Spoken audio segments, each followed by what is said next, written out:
Welcome to Spotlight. I'm Liz Waid. And I'm Ryan Geertsma.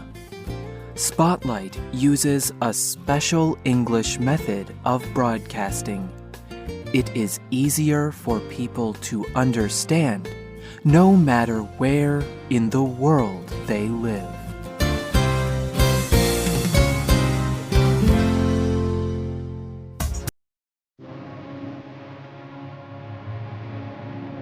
In 1981, the town of Bell, Oklahoma, was dying. Many of the buildings were old and ruined. There was no running water. People had to carry water from the school to their homes. This made life very difficult. Many people were leaving the town.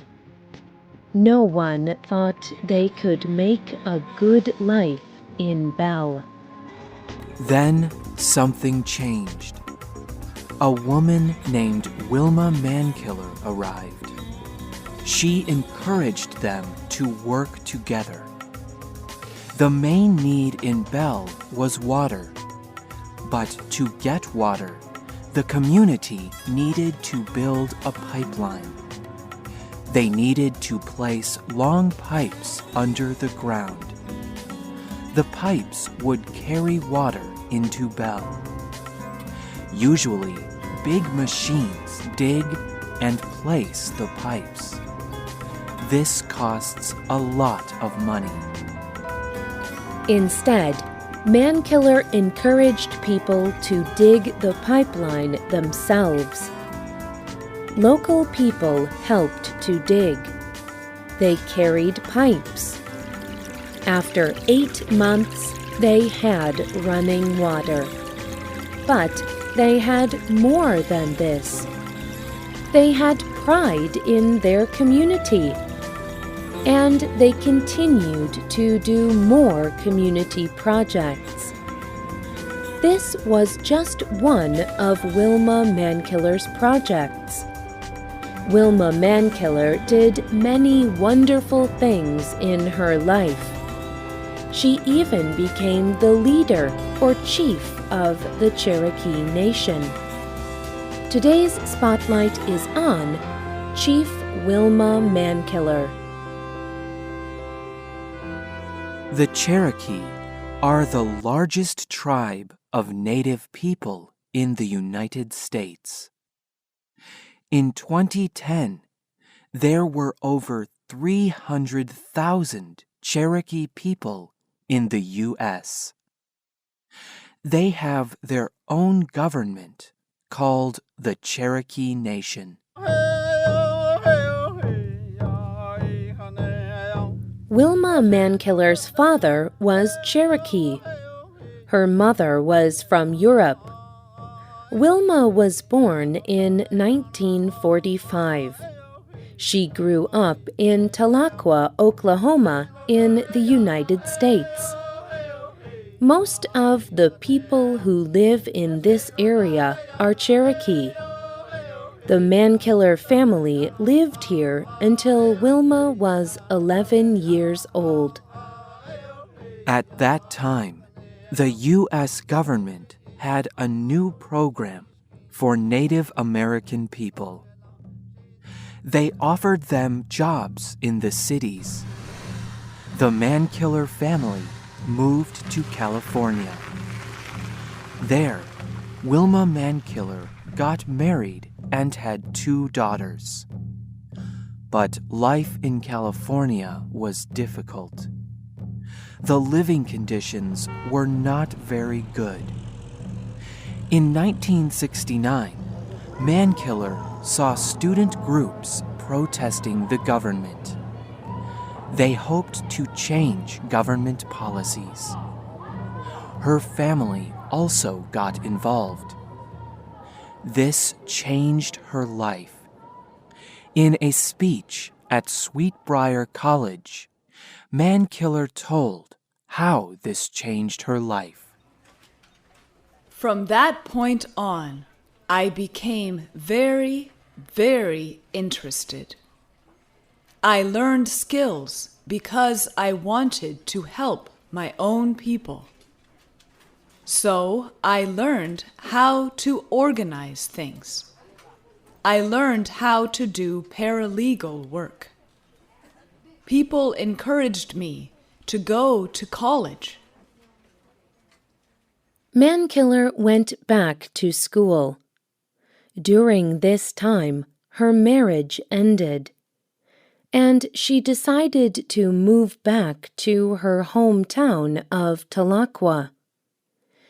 In Tahlequah, Mankiller got a job in the Cherokee Nation government offices. Her job was to organize and direct community development projects with Cherokee communities. The Bell Water Pipeline was one of Mankiller's projects. It was one of the many projects that demonstrated her skill for community work. She reminded the people of the Cherokee value of self-help. Mankiller talked to the Native New Network about this. She said that she felt that leadership was an important issue. Many people did not believe that Cherokee people or poor people could be strong leaders. She believed that Cherokee people could be their own leaders, and she believed that they could solve their own problems.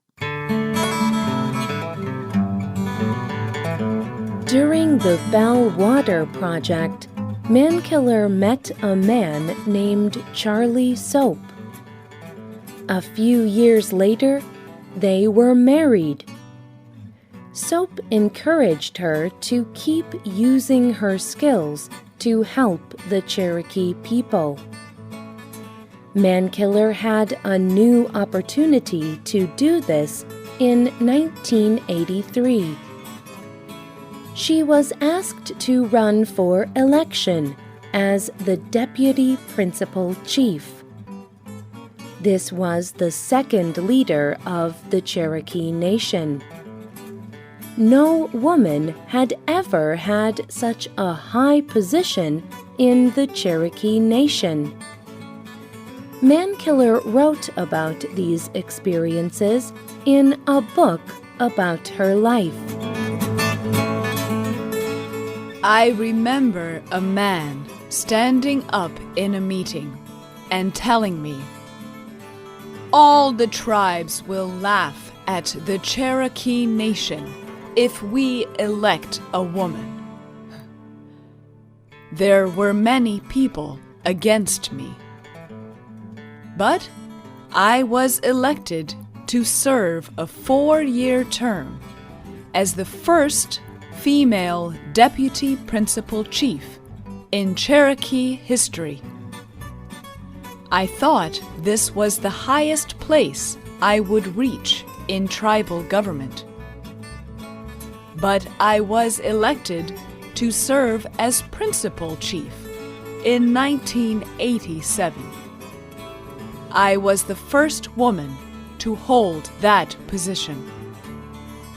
And I was re-elected again in 1991. Mankiller served as the principal chief for 10 years. She faced many difficulties in both her personal life and her career. But Mankiller never gave up. She believed in the strength of the Cherokee people.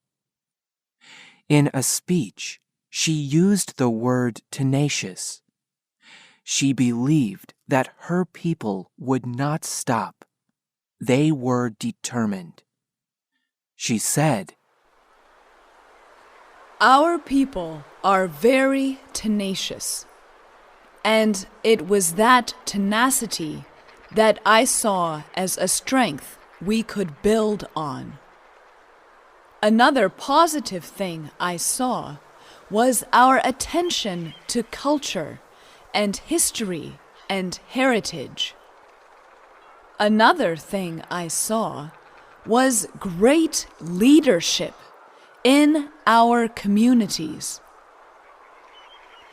The other thing I saw, which is, I think, one of the single most important things that we continue to have as Native people, and that is a sense of interdependence. Interdependence is also the reason most people will remember Mankiller. She taught people to depend on each other, to work together, and help themselves. Mankiller died of cancer in 2010. Chad Smith, then chief of the Cherokee Nation, said this about Wilma Mankiller.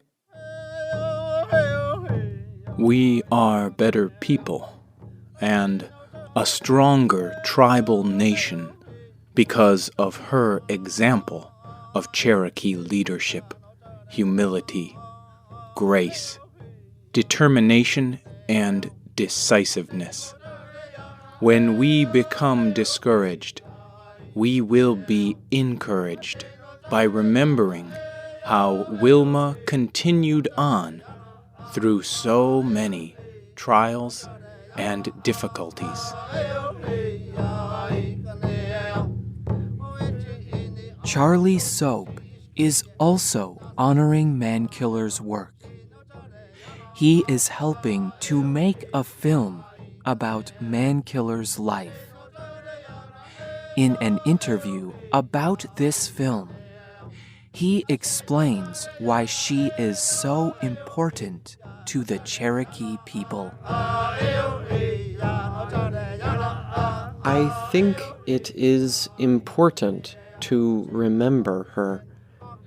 When she was gone, so many people told me how they looked up to her. They told me that she made them believe. If she can do it, we can too. It is a powerful feeling that she has left with us. And plenty of people tell me that they still feel her spirit here today.